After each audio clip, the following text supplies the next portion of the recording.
Dude. There we go. Just like that. Big old belly swole.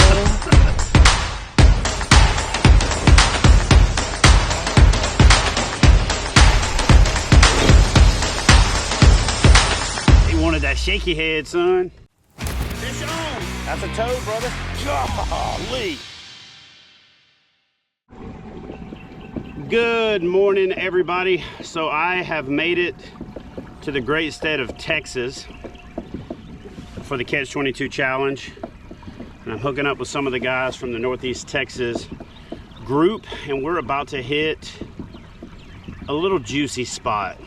We're on Toledo Bend, one of my favorite lakes ever. I've talked about this in the past. I grew up in Louisiana, and we used to head over to Shreveport area, fish those lakes, and then go down and fish Toledo Bend when I was a kid. And so to me, when I think of bass fishing, I think of Toledo Bend. First place I caught a fish over 5 pounds, first place I caught a fish on an artificial lure, first place I caught a fish on a topwater.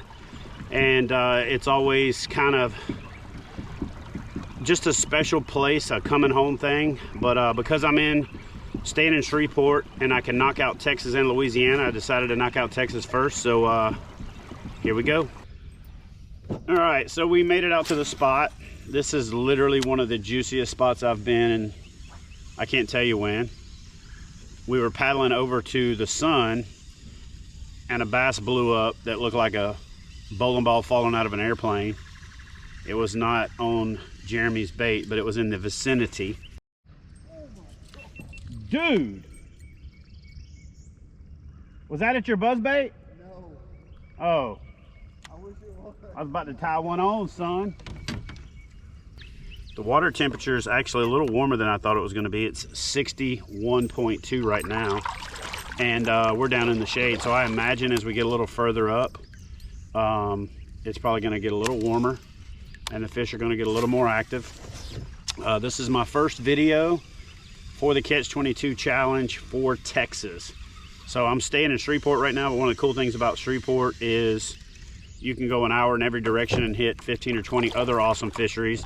And then you've got all the amazing fisheries right there with Caddo and Cypress Blackbite and Bistineau and Wallace and a bunch of other ones I'm not even going to name. But yeah. Right now I'm in Texas, so I can knock out the Texas portion of the Catch 22 challenge and then go back and hit up Louisiana. And my hands are freezing. Like my hands are cold. Not like a little bit cold, but like a lot cold. Like my thumb feels like I hit it with a hammer right now. Only because I like barely bumped it on the side of my seat thing. It literally feels like I hit it with a hammer. But that right there, the sunny side of the front of them cypress. Oh, dude. There was a dink there that kind of jumped on the old spinnerbait. If you guys are ever fishing cypress trees early in the year, just fish the sunny side. That's all I'm gonna say. Fish the sunny side. Think about it like a bunch of rednecks huddling around a fire in the wintertime. Bass like to get up on that sunny side of the tree and just scooch up against it and kind of feel that little half degree to a degree extra warmth, which ain't a lot to you and me, but it's a lot to a cold-blooded creature like a largemouth bass. It's a lot. This don't make no sense. I'm in Texas and my thumb's freezing. Might have to slow down, throw a Senko here for a little while. That works really good out here. Huh? Senko works good out here.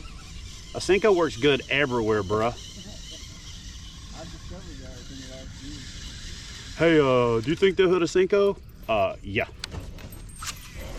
On the way out here, Jeremy was bragging to me about how much better his tackle management system was than mine.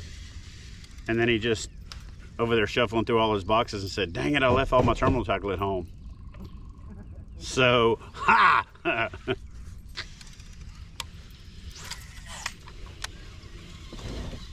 There we go.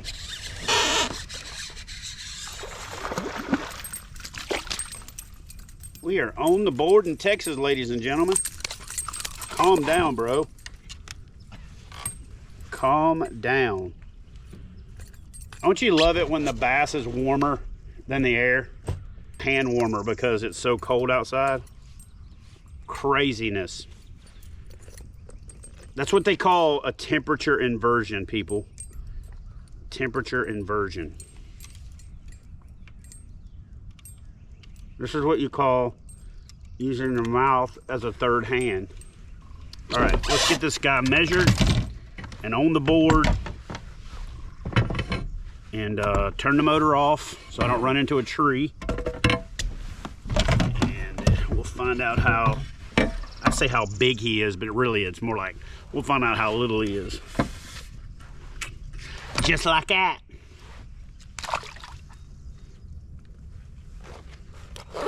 Huh? I'm thinking about Helen Keller. Jeremy's still over there laughing about the Helen Keller bass comment. I mean, there's got to be every form of anomaly, just like we have, that bass have. Huh?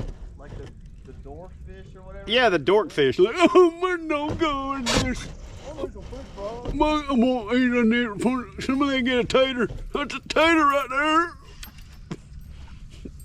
Mama, look at that fish. Oh, let me bite it. Don't bite that. It's just like, and I let it go and it goes back to the spot and I catch it again. And I'm not talking about like a buck guarding the bed. I'm just talking about a fish.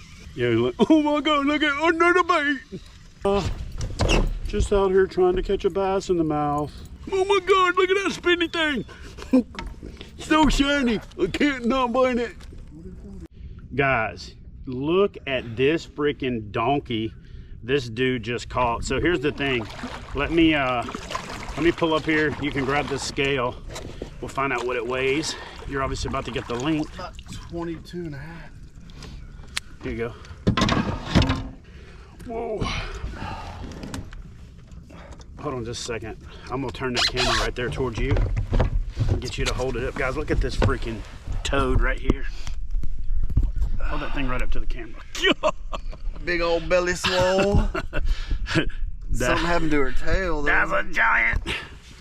Get it on the scale, man. Usually just pull it down a mark and then go back and you... 8.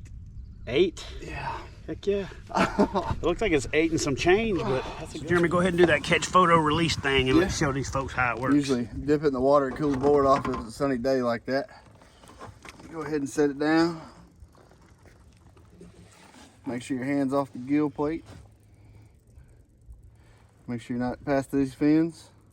Not to mention the tail, mouth is closed. Come up and take a picture.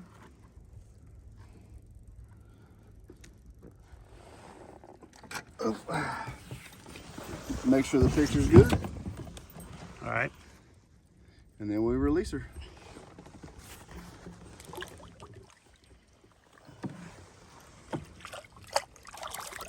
And she's gone. That's part of it. There you have it. That's how you do catch photo release. By and large, you'll see that I put my measuring board under my seat to keep it in the shade, especially if it's warmer out. I got it up on the front of my boat right now because it's pretty cold and don't have to worry about it as much. And like Jeremy said, you can always just dunk it in the water. That cools it off real quick. It also helps protect the fish's slime coat by dunking it in the water. And yeah, that's it. You catch them, you photograph them, you release them. If everything's done properly, you can catch the fish, get your measuring board out, do the whole thing, and the fish is back in the water in a minute and a half. If you have your stuff together, you can do it in less than 30 seconds. So that's catch photo release. I'm about to make a few casts with this crankbait to try to crank them up. See what I did there? And then if that don't work, I'm gonna drag a Senko.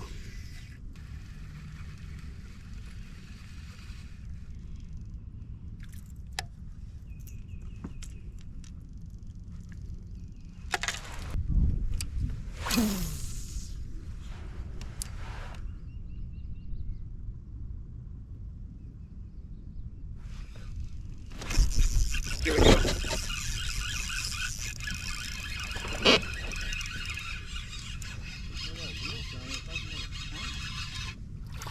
What's that? You know, the spinning reel gets that effect. He wanted that shaky head, son. I hated to resort to it because I was trying to be a power fisherman today, but you know, So a lot of times I'll tell you guys like, oh, I know what I need to do to catch fish right here. So I've not caught but one fish all morning. Throw a shaky head on it in 3 casts, put another fish on the board. So when I say that, I really mean it. So today, because I don't know how much time I'm gonna have in Texas, I'm gonna have to get fish caught because I gotta catch my 22. And we also got some weather moving in over the course of the next week. So I can't be jacking around too much, you know what I'm saying? Bro, you're spooking all the fish. I'm gonna let you go. There we go.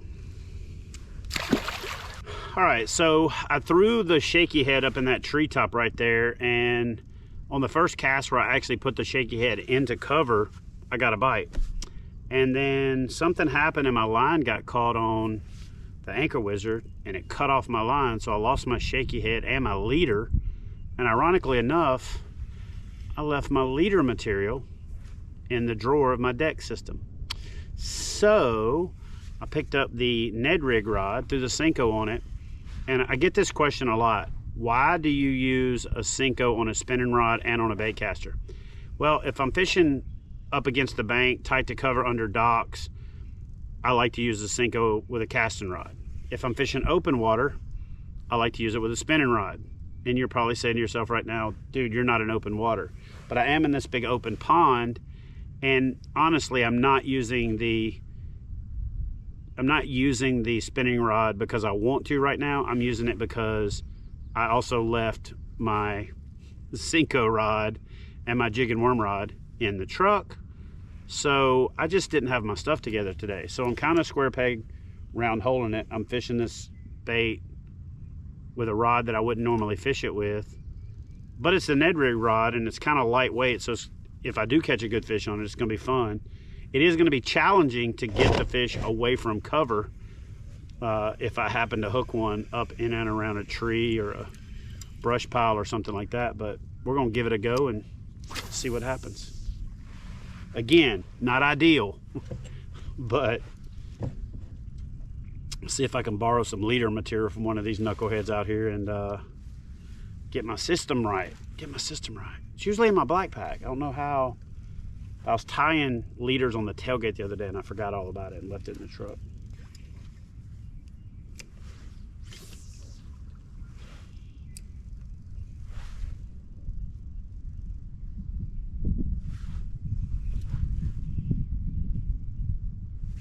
Here we go. There's a good one. Oh, that's a good fish. And again, because I'm using the spinning rod, even though it might not be one I would normally net, I'm gonna put the odds in my favor and net this thing. Look at that. So like I talk about all the time, there's times that I square peg round hole it. But man, if you just want to catch fish, you cannot go wrong with a Senko. You know, it is almost guaranteed anywhere you go in the country. And not only does it catch numbers, but it still catches really big fish as well. So throw on a Senko. I mean, only if you want to catch fish. All right, let's get that guy back in the water. Fun.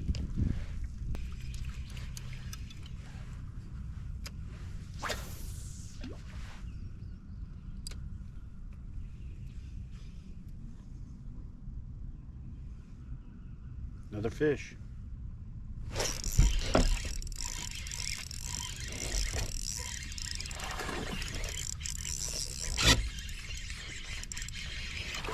is a better fish than I thought.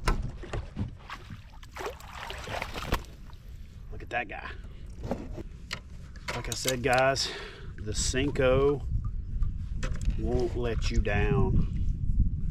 Then you ask yourself, well, why don't you just throw that all the time? You know, there's times that I ask myself that question. There are times that I ask myself that question. But if you look at a place like we're fishing right now, with all of these available targets, you don't want to just slow down and pick. Well, maybe you do. I don't want to slow down and pick them all apart. I'd rather cover a lot of water. So look at that guy. Another fish. Oh, very next cast, I had another one.